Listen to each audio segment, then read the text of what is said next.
This is the OTB Television Network, a service of Capital District Off-Track Betting.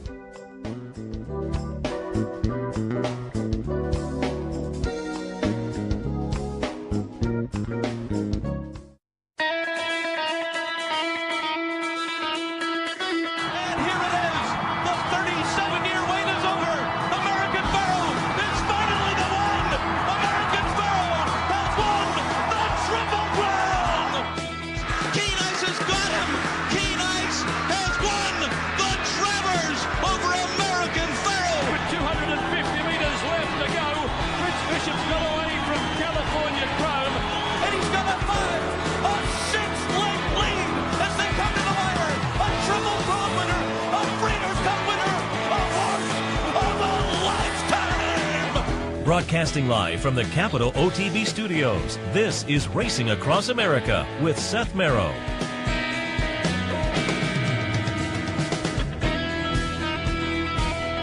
Good morning. Welcome to Racing Across America on this Sunday morning. I'm Seth Merrow. Thanks for joining us. Thanks also to our friends at Woodbine for their sponsorship. Woodbine, pick, bet, and cheer on great racing north of the border. Only a few weeks away from our visit up there for the Queen's Plate. Also want to thank our friends at the Leah Auto Group. Leah, cars for life. Do want to remind you today the 3% players bonus continues. If you wager via Capital OTB Bet on Churchill Downs, you get a chance at that 3% bonus. There are some restrictions. Check out the website for more details, capitalotb.com.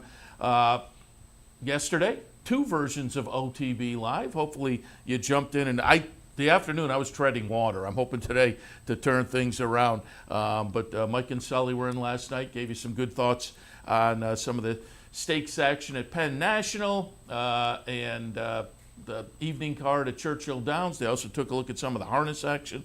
So hopefully you jumped in and took advantage of that. But we want to give you another programming note. The end of this week, we will be down at Belmont, live from Belmont Park, Friday and Saturday morning with Racing Across America. We hope you tune in next Friday and Saturday. We're going to head down on Thursday and try to get some interviews Thursday afternoon and then plug those in and get some live guests Friday and Saturday morning. Again, live from Belmont Park into the Belmont Stakes Festival weekend with lots of great stakes action down there. Don't forget to reserve your seat here at the Clubhouse Racebook for the Belmont Stakes. Love to see you down here to enjoy Belmont Stakes action and all the stakes action on the undercards and all the other tracks as well over the weekend. But if you reserve your seat, you get a chance to come down here and enjoy all the action with a lot of other like-minded folks, which makes it double the fun. Oh, I was looking for this. If you also come down, the first 300 folks, that's what I wanted to know, receive a free commemorative Belmont Stakes class. That's next Saturday if you stop here at the Clubhouse Racebook. So make sure to stop on down and enjoy all the action next Saturday. All right.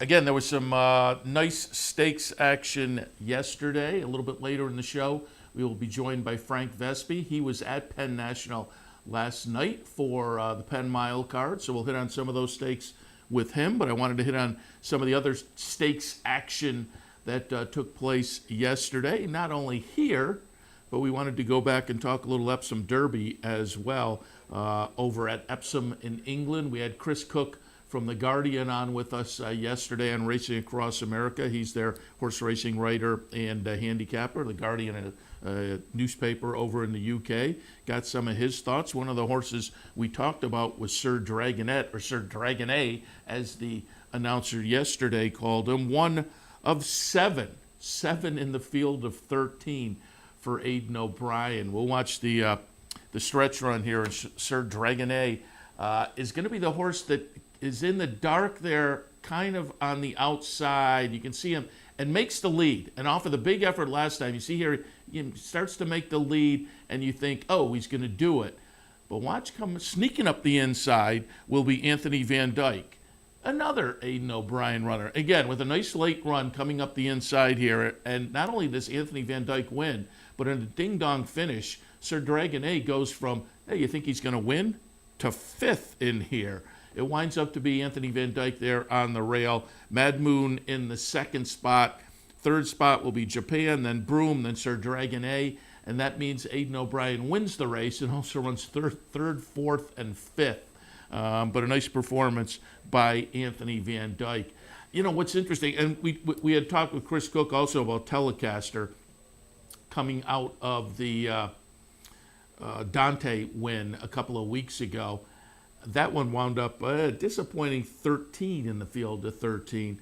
But boy, Sir Dragon A had this scenario on Telecaster really lightly raced. I mean, this is our 3-year-olds coming into the Kentucky Derby are far more lightly raced than when I first got into the game, but nothing like this. I mean, the Epsom Derby yesterday was 1.5 miles.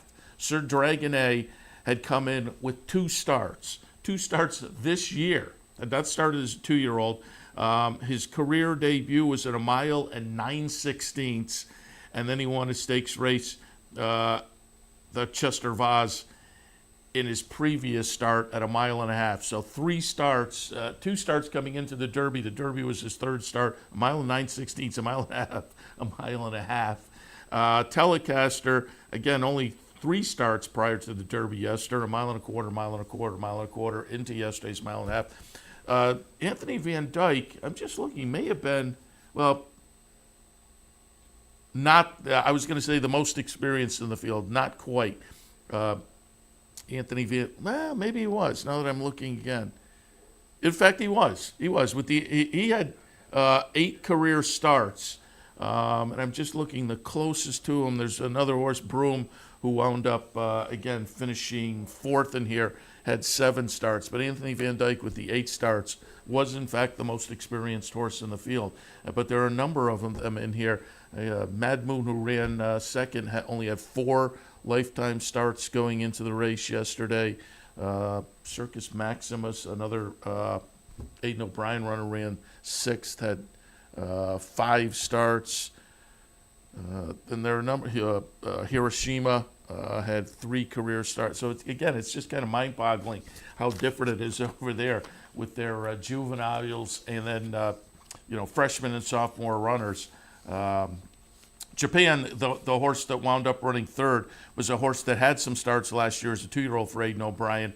And in fact, after the 2-year-old season, you thought this may be the one for Aidan O'Brien into the Derby. But that one came out of a 4th place finish last time behind Telecaster in the Dante, but ran pretty well to be, again, in that scrum in the second flight. Anthony Van Dyke was a half length in front, so he was pretty clear. But then there were 4 that were right in the mix, and Japan was in that mix and wound up running 3rd. So you'd have to think he's back on track after a little bit of a disappointment in the seasonal debut, again, after a promising 2-year-old season. But they are off and running. Classic season over in the UK with the Epsom Derby now in the books. Anthony Van Dyke getting it done, 1 of 7 of 13 for Aidan O'Brien. And I said to Chris Cook when we had him on yesterday, again, as a writer for The Guardian, he's following, obviously, day in and day out the racing over there. I said, 7 horses in the Epsom Derby for Aidan O'Brien. Is there buzz? Is that unusual, or is it just, it's Aidan O'Brien? Because over here, if some trainer had 7 horses in the Kentucky Derby, that would be big news. And he said, no, it's Aidan O'Brien. I mean, you look at the folks he gets horses from, you expect them to have a lot of horses in the Derby. And again, Magnier and Tabor and company and the blue-blooded horses they get, I guess that is a reasonable expectation that you will be showing up not only annually to go in these kind of races, but with a loaded hand, as it were. All right, let's shift our attention to yesterday's racing on this side of the Atlantic. And yesterday was a nice day for that subdivision. I like the 3-year-olds on the turf. There was one over at Monmouth that I didn't pull up that was won by standard deviation, the Tail of the Cat over at Monmouth. It was an ungraded stakes race, $75,000, but Chad Brown and Klarovich got it done with standard deviation over there, who went off at a nice price. I used standard deviation on top. You got just over $8 for standard deviation. Is the second or the third choice? Yeah, barely the second choice in the field. There was another horse that was just a few cents behind as the third choice. but standard deviation takes one of those 3-year-old turf stakes. The other 3-year-old turf stake, the Pennine Ridge, and of course a little bit later on we'll talk about the Penn Mile as well. But the Pennine Ridge at Belmont yesterday, a field of 7. Value proposition for Chad Brown was the direction I went from Klarovich. Boy, he absolutely disappointing. Value proposition will be the number 1 horse in here. Did not go favored, even with the nice debut effort and being Chad Brown and Klarovich. But again, you can see that one Chicklet is right up there in the thick of things, but fades to last in the field of 7 there on the rail. Winning will be Demarchelier from Chad Brown. So the Chad Brown runner from Klarovich doesn't get it done, but the Chad Brown runner from Peter Brandt does. Number 7 in here, Seismic Wave, goes out for Bill Mott and runs a good second. And running third was Social Paranoia from Todd Pletcher. But it was the other Chad Brown, as it were. Again, value proposition went off as the second choice at 3-1. But Demarchelier went off as a 5-1 shot, paid a little over $12 in here. Only the third career start, now 3 for 3, however. Again, Peter Brandt is back in the game in a big way. Kind of stamped himself in that fashion last summer up at Saratoga, but you see those green silks now quite often in these kind of races. And again, broke the maiden at Aqueduct in November, then came back at Keeneland in April, and now has followed up in his first stakes try with the win in the Pennine Ridge and a good-looking win there. And I wouldn't take anything away from the second and third place finishers. Seismic Wave for Bill Mott is a stakes winner, also stakes placed now in the Pennine Ridge. Those two bookend a fourth in the American Turf last time behind Digital Age and a thread of blue. So Seismic Wave, I think, is certainly one to watch going forward. And Social Paranoia for Todd Pletcher, again, another one that has shown a little bit of ability in turf stakes so far. So all three interesting players in this. Talk about it often, that subdivision that I like quite a bit of the 3-year-olds on the turf. But the Chad Brown runner being lightly raced, there may even be some upside potential for the horse in the Peter Brandt green silks. All right, let's go down. I called up a couple of stakes from Churchill. They're ungraded. They were ungraded last night, but I thought they both had the potential to have some horses come out of these and maybe be players in these type of stakes races with grades attached to them later in the season. Maybe we'll see some of these up at Saratoga. I will say in the Churchill Downs Mighty Bow, a couple of the horses I thought may be interesting coming out of this were Ohm and Morticia, and those two scratched. So the complexion changed a little bit. But the Mighty Bow, 5 furlongs on the grass for $120,000. Again, ungraded, but Bobby's Wicked One was the horse that I thought was interesting, and so did the betting public, making it the 8-5 favorite. But Bobby's Wicked, the number 10 horse, 8th in the field of 8, had some trouble at the start. However, the winner, number 5, Extravagant Kid, is the one I had right underneath Brendan Walsh and Tyler Gaffleone. And you can see number 5, Extravagant Kid, will get it done here in a gutsy performance by 3/4 of a length. Jazzy Time second, Texas Wedge third, but Extravagant Kid for Brendan Walsh had run second in the Jacques Cartier up at Woodbine in the previous start behind Pink Lloyd. I didn't call up the Pink Lloyd replay. I probably should have yesterday up at Woodbine. He won very nicely. Pink Lloyd is back, as I said on the OTB Live show yesterday. But Extravagant Kid comes out of the synthetic surface effort last time in the Jacques Cartier behind the very talented Pink Lloyd, follows it up with a win. He's a bona fide turf sprinter with turf sprint stakes wins underneath, including a 5 furlong stakes win, 5.5 furlong actually stakes win up at Saratoga last August. So as I said, these two stakes races down at Churchill last night, ungraded, but they may be worth watching going forward into the summer at the various venues, including perhaps Saratoga, in that Extravagant Kid won a stakes race up there last summer. The other ungraded stakes on the card at Churchill Downs last night was the Aristides, $125,000 up for grabs for 3-year-olds and up, going 6 furlongs. And this just had kind of a salty field of sprint stakes runners. Petrov, Wilbo, Control Stake, Mr. Crow in there.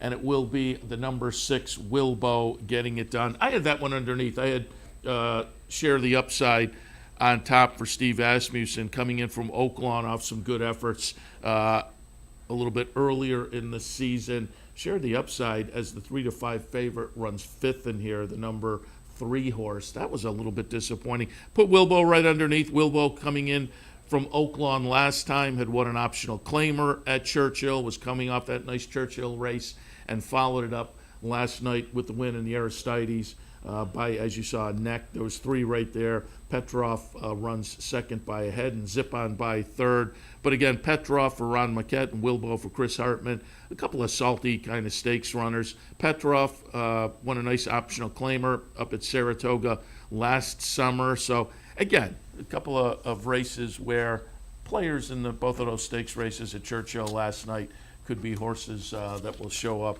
and we'll be able to watch going forward at Saratoga, or other venues that we'll be watching during the summertime racing.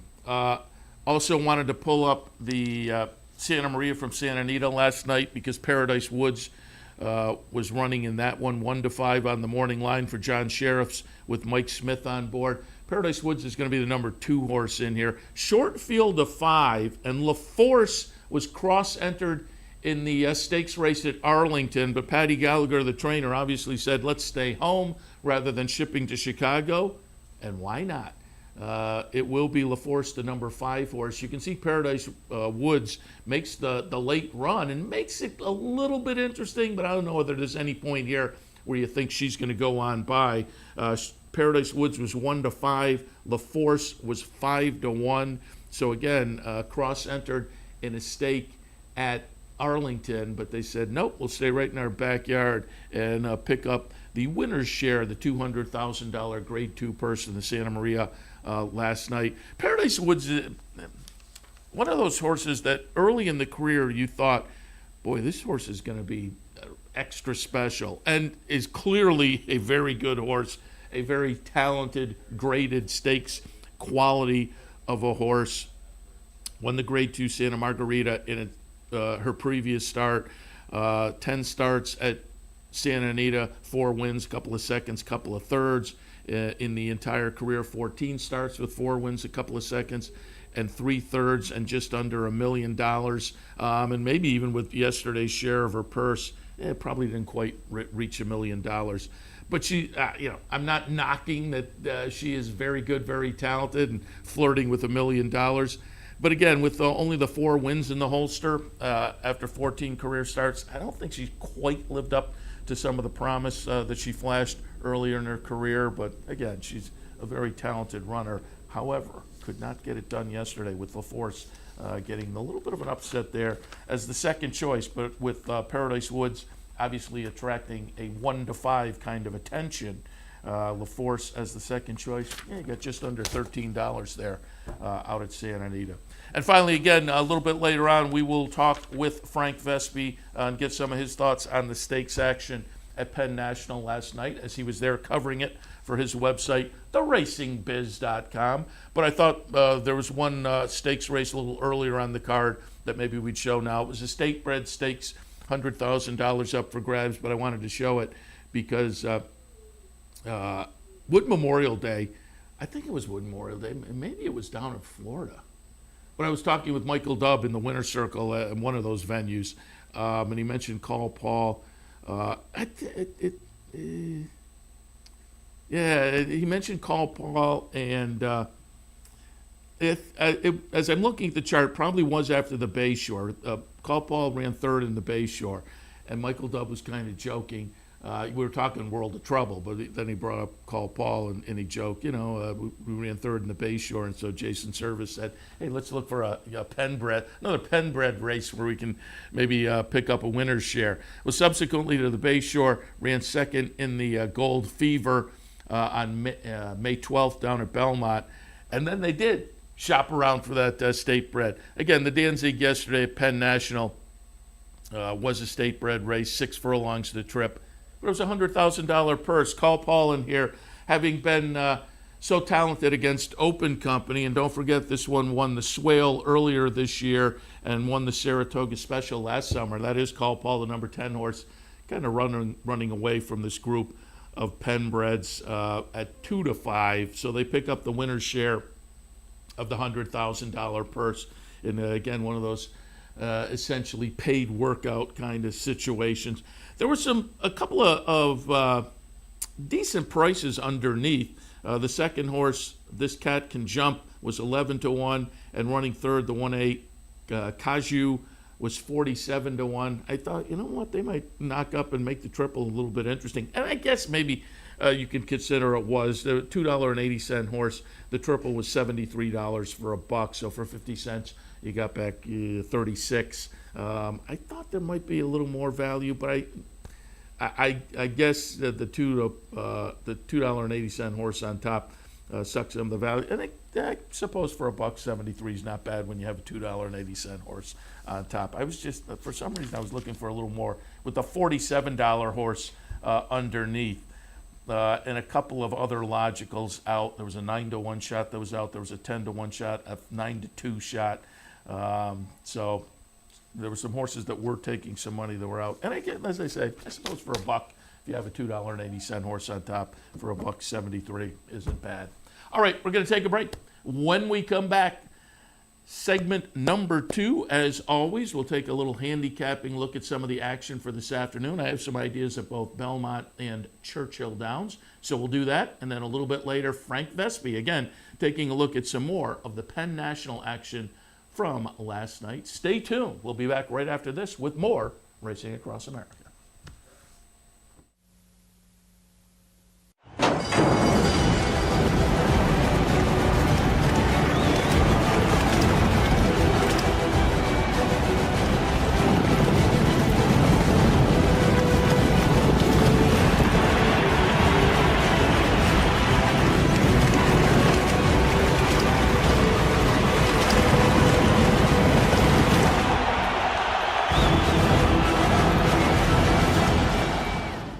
Here in upstate New York, no one provides bettors with more wagering options than Capital OTB.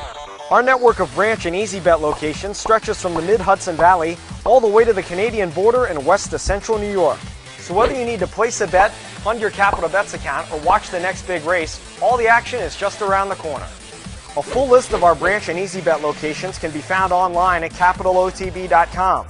Capital OTB, the better and most convenient choice for wagering in upstate New York.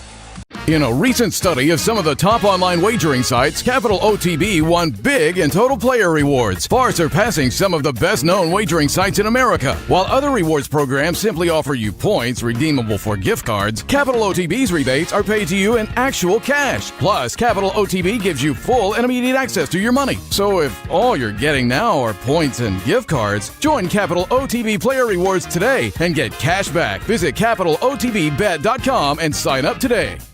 No matter where in the world you are, the excitement of wagering on horse racing is just a click away. You'll get live streaming, past performances, race replays, our virtual tote board, analysis and selections from professional handicappers, a simple, safe, and secure wagering platform, and best of all, you get track prices. CapitalOTBBet.com. Bet any place, anytime at CapitalOTBBet.com. And be sure to download our new mobile app from the iTunes Store or Google Play. Welcome back to Racing Across America on this Sunday morning. Seth Merrow in the studio doing a little handicapping. I'll take a look at some races at Belmont and a couple at Churchill Downs as well. And we'll keep our fingers crossed that we're on the turf at Belmont. I looked at the weather, and I think we're probably okay. But again, I think 3 of the races I've looked at Belmont are on the grass. So we'll hope that holds up. First is the second at Belmont, state-bred maiden 40 claimers going 1 1/16 on the grass. And again, should these go off the grass, then things change up, obviously. On OTB Live this afternoon, if things switch up I'll have dirt picks. You can always go to capitalotb.com, pull up the handicapper support link, and dirt selections are there. But on the turf in the second at Belmont, 11, 5, 2, and 4. I put Rossellini on top. Belmont trainee, couple of starts so far. They aren't much, but the first start was against Open Company. Again, this is a New York bred race. First start was against Open Company down at Tampa. Second start was against State Breds at Belmont, but against maiden special weight State Breds. Now drops in for the 40 tag, and they only paid $40,000 for this horse. So it's not a suspicious drop or an alarming drop, and the numbers fired in the first couple of starts stack up very nicely with this group. The 11 post position coming out of the dog leg, maybe a little bit of a concern, but I don't think a major concern. Junior Alvarado on board, a little bullet workout led into the last start. And again, the number was okay there, just maybe fits better with this state-bred claiming company than the maiden special weight company. So Rossellini on top, Recess in the second spot.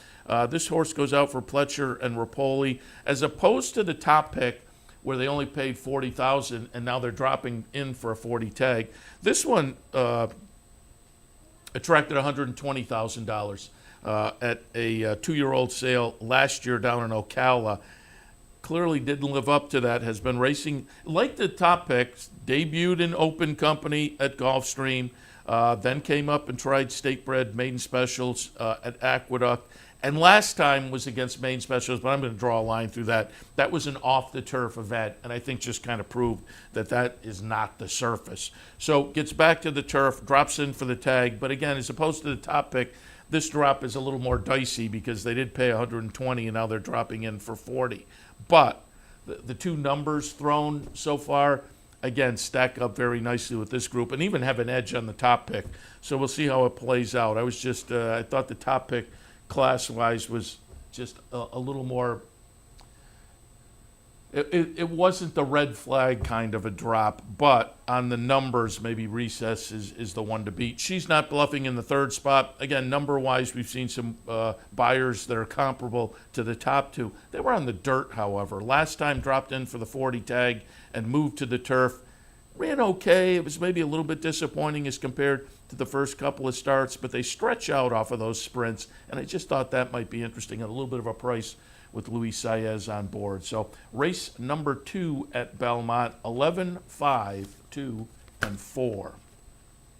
Race number 5 at Belmont on Sunday afternoon. Again, we're on the grass. These are conditional claimers. Non-winners of 2 lifetime, 3/4 of a mile on the turf. For me, 3, 7, 6, and 1. A little bit of a price in here morning-wise with top 3, actually. As the favorite is the horse I have in the 4th spot, Alley to Calvary, who, I can't disagree. Getting back to turf may rebound to some better numbers, but hasn't been seen since January. A couple of dirt starts, most recently on the resume, were not ones to write home about necessarily. But again, the turf starts are better. So, Alley to Calvary, I think, is certainly a contender. I put it down at the bottom of my mix zone. As I say, that is the morning line favorite. The others all have a little bit of value. Mom, I Forgive You, the top pick. Love to know the story behind that one. But 8-1 on the morning line. The seasonal debut, I thought, was one to build on. It was a 3rd-place finish and fairly well beaten, over 7 lengths. But it was a 40 tag, broke the maiden back in March. Did I say seasonal debut? Actually, the horse has run a couple of times. It was the debut on the turf, actually.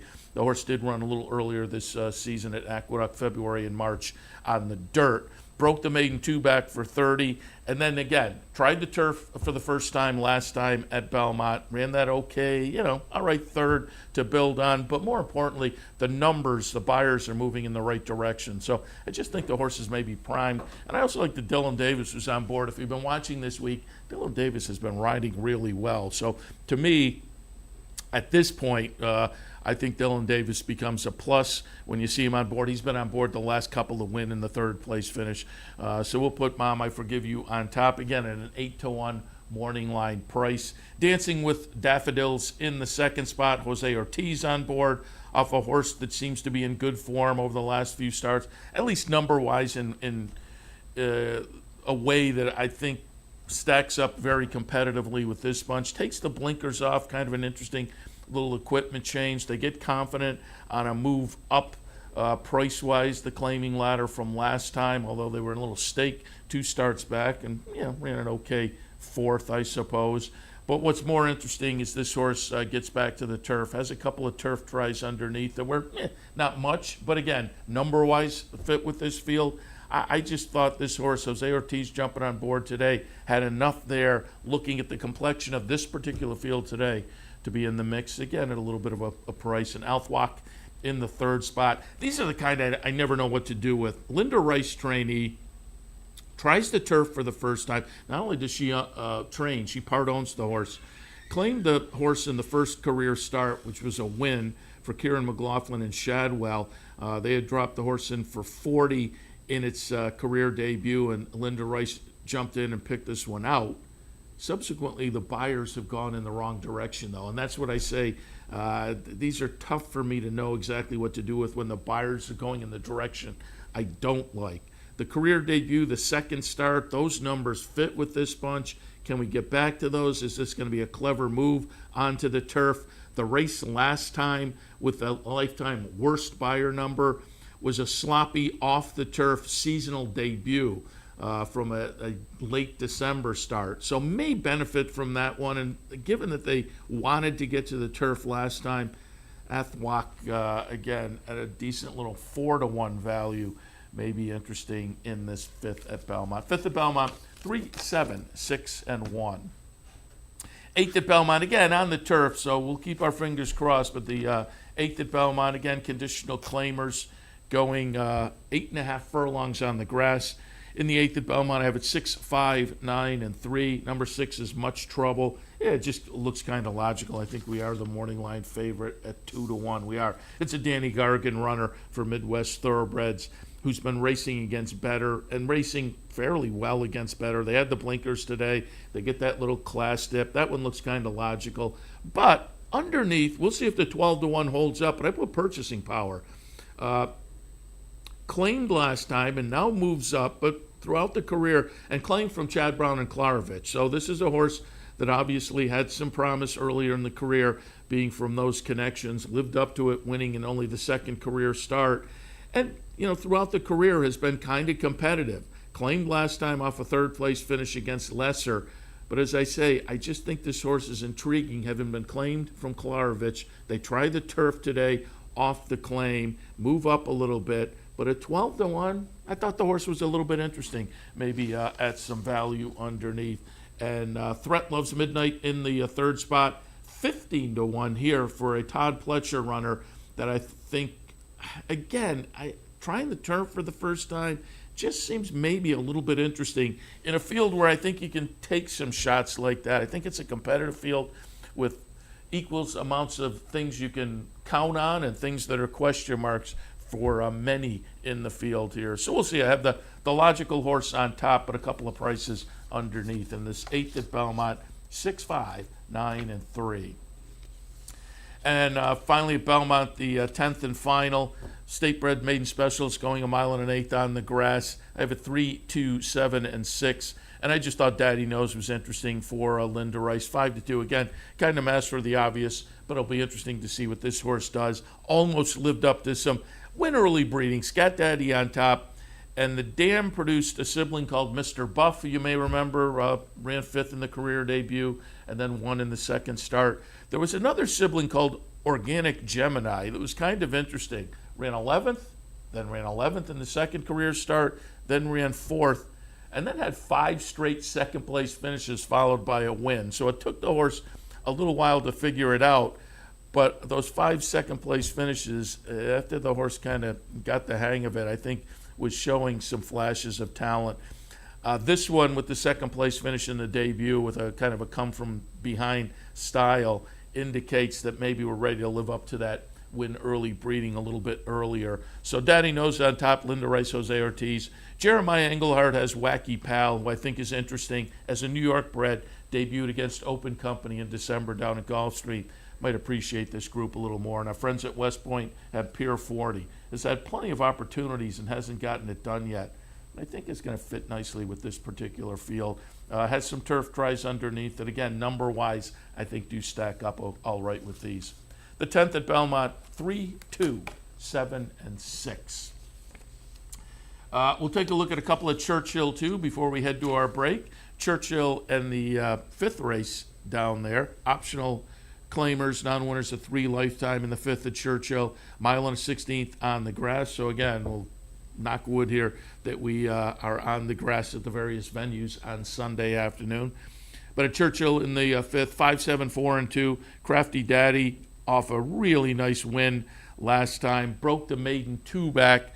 And then stepped into non-winners of 1 company, and sometimes that's tough. And over a yielding turf course at Keeneland, not only got it done in the first try against limited winners, but did it in a bounce-up buyer-wise that was fairly significant. So I think Craft Daddy for Brad Cox, if able to pair up a couple, could be interesting in here. But it's a fun field. You have some horses who have run in stakes in here, and dropping back down into the more proper level perhaps. But I went with Jazar underneath, the number 7 horse, who again comes in off a string of numbers moving in the right direction, a couple of allowance events at Keeneland and Churchill. The Churchill race last time I thought was a pretty good effort to build on and move forward. Mixed Star comes out of a stakes race over at Keeneland last time, a stakes turf sprint. I think is going to benefit from that and appreciate the stretch back out. And Dumph for Mike Maker is interesting to me. Only 1 turf start, but it was in the Transylvania 2 back at Keeneland. Has been in stakes company on the dirt, however, and I think this is an interesting spot to try lesser company on the turf on Sunday afternoon. So I may regret putting Dumph down in the spot I did. But in the 5th at Churchill, I have it 5, 7, 4, and 2. And finally, we'll take a look at the 7th at Churchill, kind of a fun maiden claimer. I have it 8, 2, 10, and 9. There were a bunch in here that were interesting.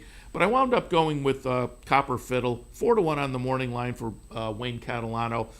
Career debut was pretty good. By Into Mischief, I love Into Mischief runners as being win early types. The Dam produced a couple of win early type runners. Dam produced a sibling called Determined Yankee that was 4th in the career debut and then won 3 straight. And another sibling called Bon Vivant, 4th in the career debut, then 2nd, then 1. So again, Copper Fiddle with nice winning siblings, has a little precociousness on top and on bottom. Copper Fiddle will be on top of our selections. Encinitas and Scenitis. I don't know. We'll see what Travis Stone says about that one.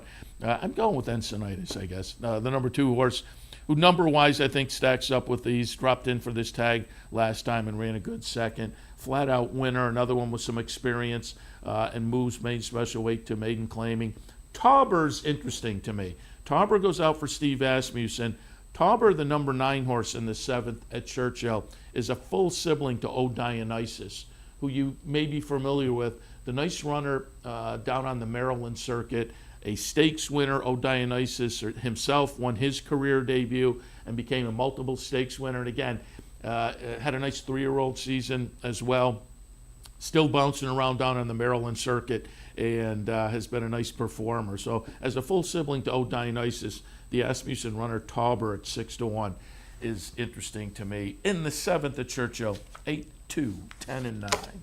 All right, that gives you some ideas for this afternoon. We will head back to a review kind of a situation. We did a little preview, now back to a review after the break. We will be joined by Frank Vespe, our friend from the racingbiz.com. He was at Penn National last night covering their stakes action. We'll get some of his thoughts on the Penn Mile and more right after this. Stay tuned.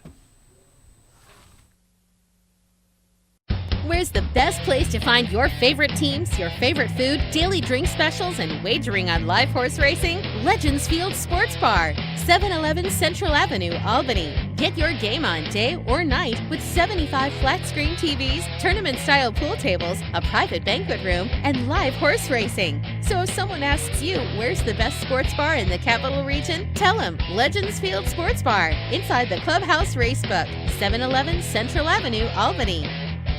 What if there was a way to become a better horse player? To have a better knowledge of the game? To be more successful? What if there were a way to take what you've learned, what you know, and make better decisions, better choices? In horse racing, knowledge is a powerful tool. Race results and replays, past performances and live streaming, wagering from all your digital devices. Capital OTB. Become a better horse player.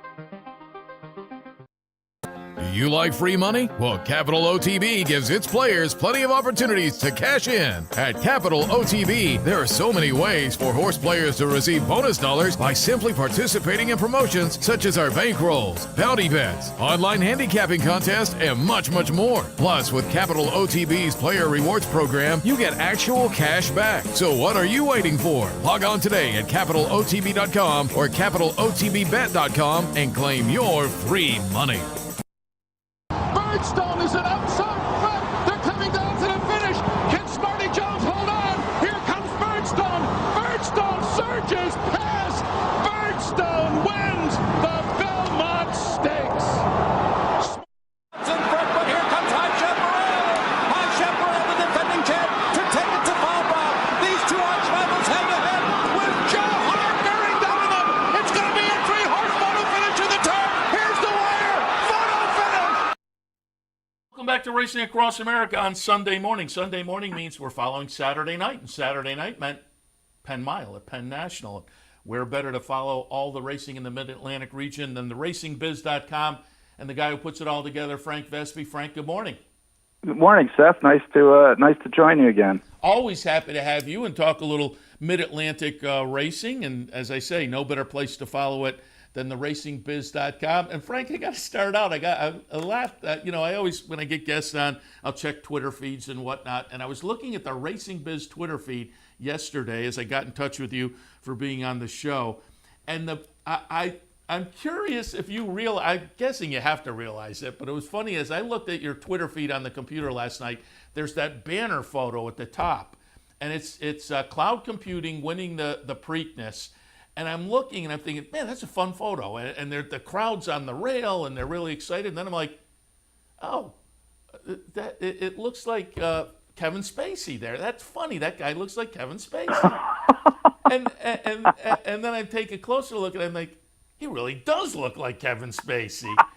And so I kind of think, I wonder, and so I Google, and we'll see the picture I pulled up. We're looking at the picture here now, and I'm thinking, it looks like, and so I Googled Kevin Spacey and Preakness, and I find a picture of him on the rail with clearly the two people he's standing next to in your picture. It is Kevin Spacey.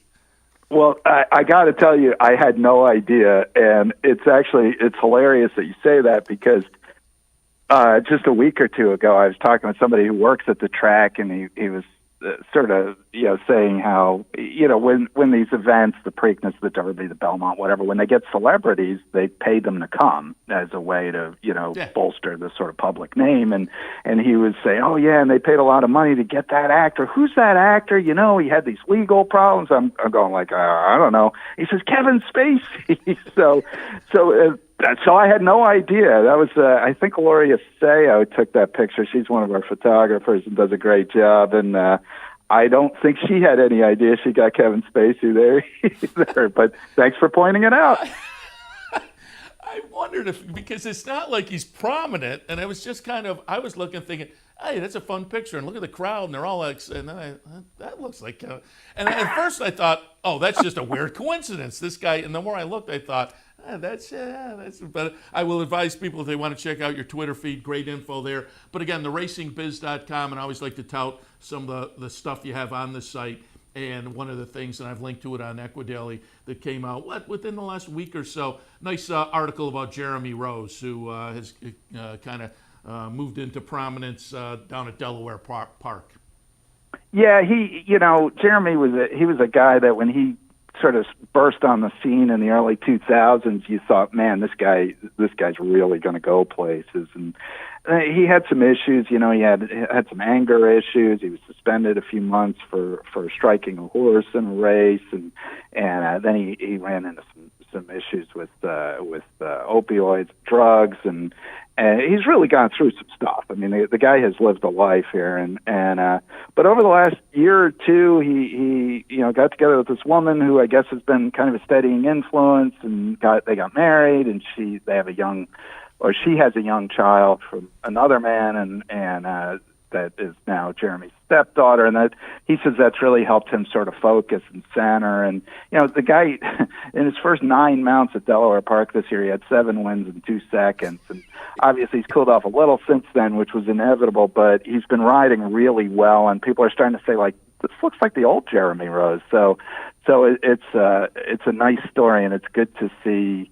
Look, racing is full of guys and women, people with checkered past and difficulties in their lives and things they've had to overcome. And so it's really nice when you see somebody actually overcoming them. Yeah, no question about it. The story of redemption, coming back and getting straightened out. And so it's good to see. And again, people can check that out on theracingbiz.com, along with a lot of other good information, including some recaps from last night at Penn National. Before we get into the races specifically, just set up the night for us. Weather-wise, it looked like a great night.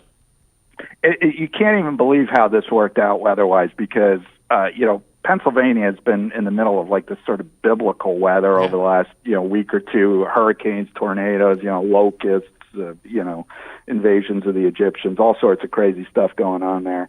And Wednesday, I was talking to Eric Johnston, who's the head of racing at Penn National. He said, Wednesday was, I guess, the last of their rain. So the course, it was listed as a yielding turf course, but it was okay. It played okay. Pretty much the right horses won, and horses that figured. So that didn't have any effect on the racing. The weather was just, absolutely. It was hot during the day. It was just beautiful in the early evening when the main races went off. And then about 10 minutes after the last race on the card, it was just pelting down rain, thunder, lightning. I mean, the whole thing. So I don't know how they managed to find the, whatever it was, 7 good hours of the last 3 weeks, but they did. And so weather-wise, it worked out perfectly, and really a nice crowd. They always get a nice crowd out for the Penn Mile night, and really, it was a nice day. It was really a nice evening of racing. Yeah, I like to hear that, because obviously they put a lot into this night, and they've made it over the past few years kind of special, as evidenced by the Penn Mile and who showed up. And we'll take a look. A Thread of Blue for Kieran obviously was going to go the favorite at 7-5, was the favorite. The number 2 horse winds up a disappointing 4th in here. I think the disappointment was 40 under for Jeremiah and Bill Parcells, who had a little bit of juice maybe going in, and was the second choice. I'm looking at the chart. Yeah, second choice at 4-1. 40 under, the number 5 winds up last.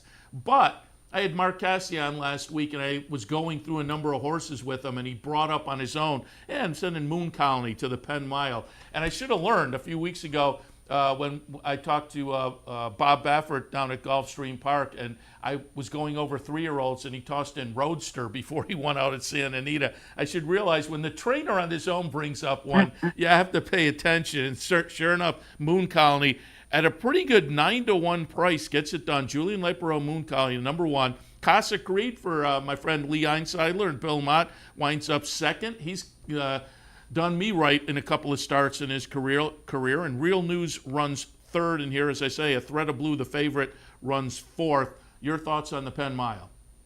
Yeah, I mean, you hit on a lot of the main things. The other horse I found a little disappointing was the Black Album, who I really thought would run well here, and just really was never much involved. But Moon Colony was an interesting horse coming in. He had last raced in January in the Kitten's Joy at Gulfstream Park, and Cassie, who you spoke with, put him away for a couple months. He said he had lost some weight after that, and he wasn't that heavy to begin with, so he kind of wanted him to kind of get his strength back. And he had been training down at Cassie's place in Ocala, and then earlier in May came up to New York, and Jamie Begg, who's Cassie's assistant in New York, said the horse absolutely been training lights out coming into this. He went 5 in a minute from the gate, and then he went 4 in 46. And I think it was the gate work he did in company with an older horse who then turned around and won an allowance at Belmont in 121 for 7/8. So they felt like coming in this horse was really sitting on go. And in fact, Begg had told Leparoux before the race that he was concerned, not overly concerned, but just as a caution, like usually this horse wants to kind of come from out of it, but he might just drag you away from there the way he's been training.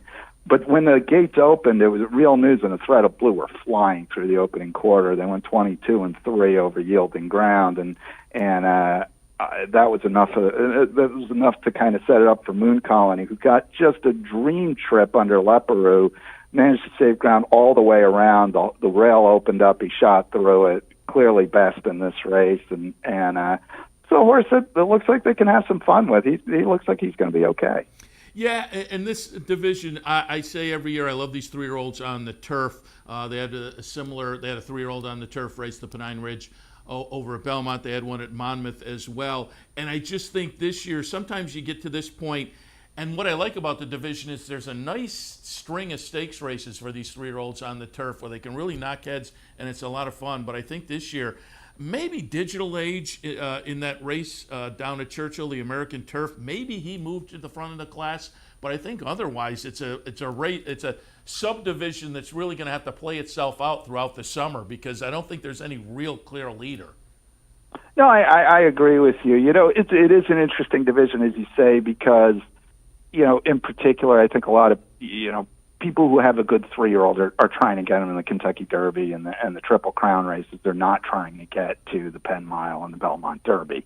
And, so you always end up with, we used to see this all the time with the Virginia Derby. You'd always end up with a couple of horses out of the Kentucky Derby that, we tried this and really he should be a better turf horse. So it takes on a little bit of a second tier feel, but as you say, this group is just, they kind of taken turns beating each other. So we're a ways from knowing yet, maybe Digital Age, but I think we're a ways from really resolving what this division's going to be yet. Yeah, it's going to be fun. Secretariat and the Hall of Fame up at Saratoga and whatnot to see how it starts to play out, and maybe they start to define themselves up in the 1, 2, and 3 spots. 3-year-old fillies on the grass at Penn National last night in the Penn Oaks. No surprises here. It's Chad Brown, Paul Pompa, Regal Glory getting it done, the number 7 horse as the 1-10 favorite. Wins by a chart margin of 2 3/4 lengths. Alisale runs second for Kieran, the number 5, and Jennifer's Dream runs third. But as I say, no shock here with Chad Brown with a filly on the turf, not only winning but kind of running away here in the stretch and doing it pretty easily. Yeah, here's a stat for you. I looked this up before the race. I was handicapping these races. In the last, I think it's 2 years, Chad Brown in ungraded stakes, when he sends out the favorite coming into this race, he was 21 for 42. So 50% in ungraded stakes with the post-time favorite. And that, you make a lot of money betting a guy who wins a 50% clip. And this horse was, the chart margin, as he said, is 2 3/4. It could have been 5. It could have been 100. It was whatever Louis Saez wanted it to be. I mean, he was absolutely locked and loaded all the way around. He was, he just kind of had the horse out in the clear, so didn't have to worry about any trip issues. I mean, it was clearly, it was an as the rider pleased sort of victory. It was, she's clearly best in this group. Alisale, I thought, ran a good race, just not as good as the winner. Chad said, as you would expect, well, we'll go back and see how she's doing and figure out what to do next, which we in the media hate, but you sort of expect that answer. But, she's another one, she looks like she'll be okay too. She just missed in a couple of graded stakes prior to this, so she ought to be able to move forward off this event. Let's move a little earlier. The Pennsylvania Governor's Cup, $100,000, 5 furlongs on the turf. It's only a field of 4, but I wanted to pull this up because who is in here and who wins? Pure Sensation in here, the 8-year-old. And I say turf sprinting is a little bit of a specialty, and turf stakes sprinting is even more of a specialty, and nobody really does that specialty better than Pure Sensation. I thought Completed Pass was interesting, and proves to be. Pure Sensation on the lead here as we're watching. and Completed Pass is the number 2 horse who makes Pure Sensation work for it all. The chart margin is a neck, but as the favorite, Pure Sensation gets it done. And as I say, it was only a field of 4, but you have to take a look and just applaud Pure Sensation as an 8-year-old. Now 2 for 2 in 2019. And he's going to be fun to watch going forward for the rest of the season. Hopefully, we potentially see him up here at Saratoga. We'll keep our fingers crossed. Yeah, I mean, he's terrific, and he's earned just about around $1.6 million now, and he's just a rocket ship. And this race, the two interesting things for me in this race: first off, the race is really won at the break. He outbreaks Completed Pass. He goes 2 lengths clear in the opening strides, and that's really the race. Completed Pass to win this race really was going to have to be kind of laying on him from the get-go, and once he was in a chasing mode, he was not going to get by. The other thing that was interesting is I bumped into Claudio Gonzalez, trains Completed Pass, and I bumped into his assistant before the race, and we were chatting, and I said, man, your horse is really fast. He goes, he is really fast, but we have this problem. We can't get him to change leads, and I think if we could get this straightened out and another little issue, he's going to be really, really good. And if you watch the stretch run here, Carrasco and the Irons cannot get Completed Pass to change leads here. And I kind of think if he had gotten him to change leads, he might have been able to get past him, but he never could. And so obviously this horse is very fast and very talented. And if they could just get these little bitty things, as you know, turf sprints are often decided by necks and noses and heads, and little things make a huge difference. And so that kind of change could make a big difference for this horse. Yeah, I've always said the thing I don't like about turf sprints, and I've gotten used to them. In the beginning, they were a complete puzzle to me. Now I'm much better. But part of the problem is, you can't make that one mistake. You're going a mile and a half. You don't have to have everything go right. Turf sprint, pretty much everything has to go right. Yeah, no, that's exactly right. One little thing goes wrong, and I mean, you could be fourth, a half a length. So, and this was a perfect case. The winner outbroke him, and then he didn't change leads, and all of that adds up to a neck defeat. Let's move on and finally take a look at the Penn Ladies Dash, $100,000 for, as it says, the ladies going 3/4 of a mile. And I wanted to pull this up because obviously following Maryland racing, this was one you would clearly have interest in, with a couple coming in from Laurel, well, a few coming in from Laurel, but a couple of familiar names certainly, Miss Locust Point and Crab Cakes coming in from the Maryland circuit. And it will be number 6 Bronx Beauty, actually coming in most recently from Parks, the number 6 over number 5 Miss Locust Point. She went off Miss Locust Point as the 4-5 favorite. Zipper's Hero runs 3rd. But I love the chart comment next to Miss Locust Point. You don't see this often. Crackling pace. And it really was 21, 43, 56. Miss Locust Point just couldn't hold up and run second. Bronx Beauty gets it done on the front end. But it was another nice effort from Miss Locust Point. Yeah, it was a terrific effort from Miss Locust Point. Bronx Beauty, she is now 4 for 4 at Penn National. She just loves that racing strip. And what a cool story this was. Bronx Beauty is trained by Anthony Margada Jr., who the short summary of his story is he was a Grade 1 winner as a trainer in the 90s. In the 2000s, he completely washed out of the game. He was a heroin addict at one point, got clean, became an alcoholic, got clean again. He was kind of rescued and given a job by Jimmy Krupe, who recently passed away. His first owners from way back when are Rich and Marie Wall. They own Bronx Beauty. As you probably know, or maybe not, I talked to Margada yesterday. They laid Krupe to rest yesterday. He passed away May 23rd. So Margada was down there for that with Vinny and Teresa Viola, who are also friends of the Krupes, who are also owners of Margada's. They watched a horse that the Violas own that Margada trains win a maiden race early in the card at Monmouth Park, then watched this horse win the Penn Ladies Dash.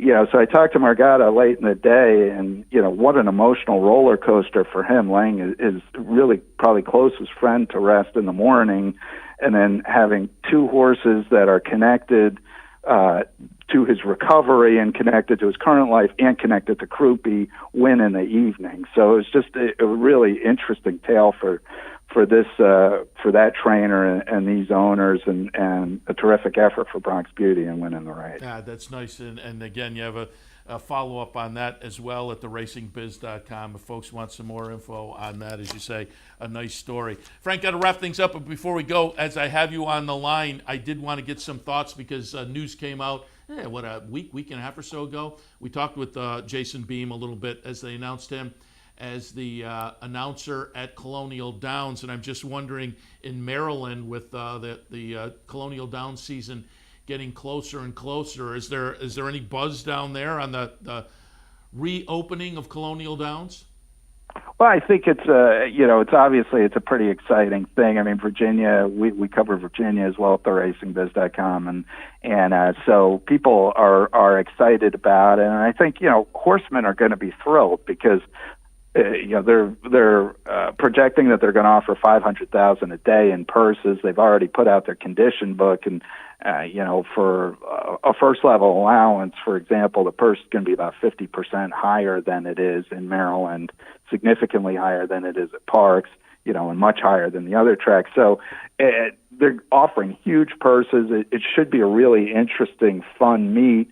I mean, obviously the challenge is going to be getting horses. I mean, the horse shortage affects all of us in racing, and it's particularly acute in the Mid-Atlantic where you have so many tracks competing with each other at essentially the same market niche. So it'll be interesting to see where they come from, but, I think overall people are excited about it. Yeah, I'm going to be curious to see how it plays out this summer, but certainly wish him the best. Frank, as always, appreciate the visit, the thoughts on the racing. We'll certainly talk again. And again, tell people to swing by theracingbiz.com for coverage of last night and all of the racing action in the Mid-Atlantic region. Again, Frank, we'll talk again. My pleasure. Seth. Thanks for having me.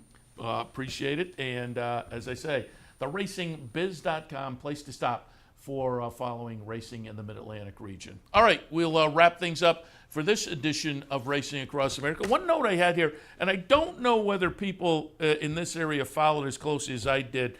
Certainly with Equidaily, I would link a lot to his archive over the years. I was on his show a couple of times, but I noted the news came out within the past couple of days. Roger Stein passed away, and you may remember him just following racing out in Southern California.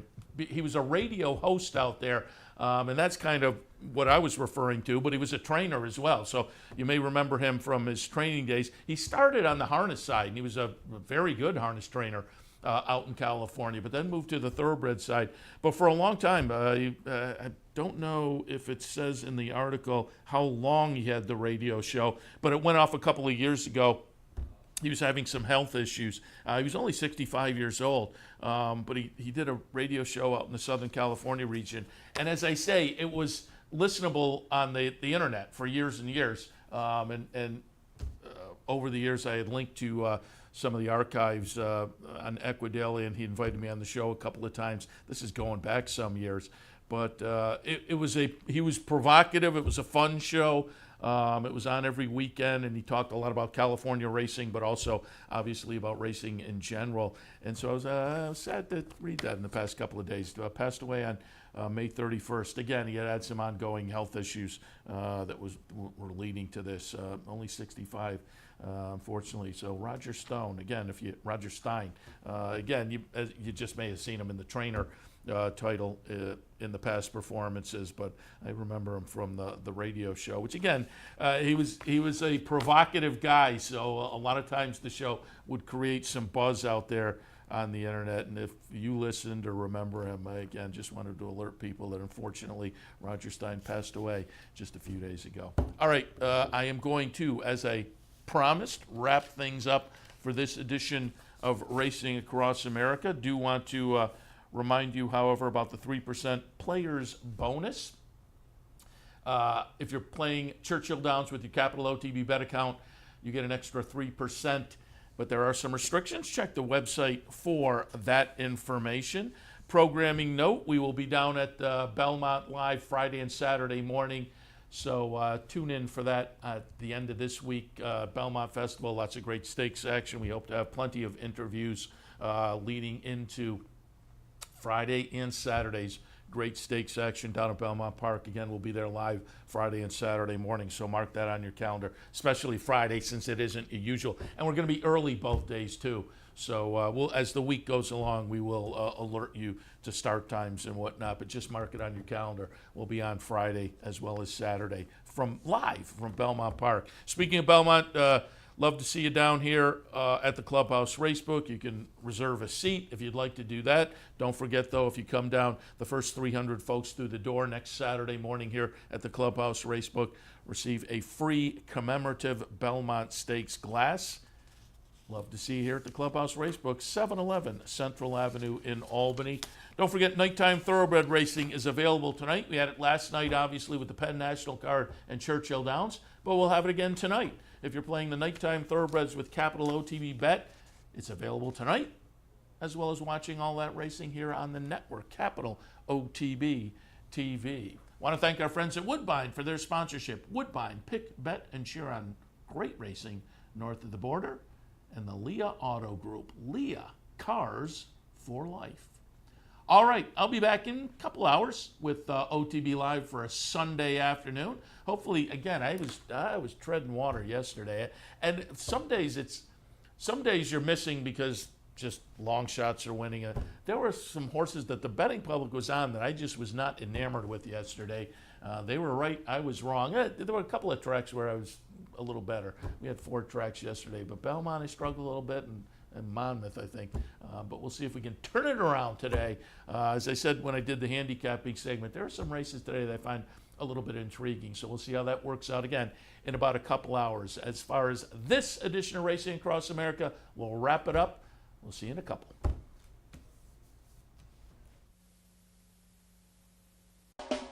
You're watching OTB TV, a service of Capital Off-Track Betting.